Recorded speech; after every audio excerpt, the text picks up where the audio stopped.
Basta, le nutrie qui perderanno la battaglia e anche la guerra. È soddisfatto l'assessore Sandro Zampese del cantiere di Viale Vittorio Veneto a Treviso. Finalmente le nutrie smetteranno di bucare le pareti dei canali per farsi la tana, facendo collassare le sponde.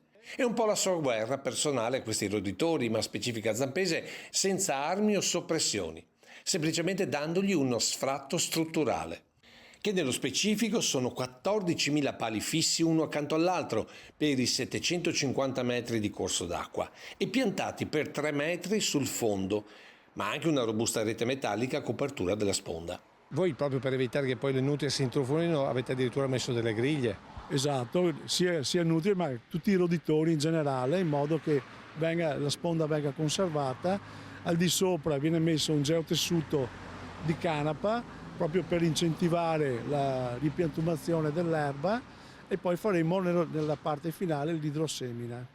Questo permetterà anche di recuperare spazio sul sedime della strada per altri progetti, ma anche ha già permesso di riscoprire un canale sotterraneo dell'epoca della Serenissima, importante per lo studio della gestione idrica della città d'Acque.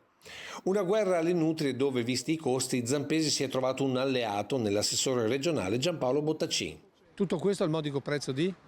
Sono 700.000 euro, 100.000 fondi propri nostri, 600.000 sono fondi regionali che sono stati lestamente dati, e qui ringrazio veramente l'assessore Giampaolo Bottacin.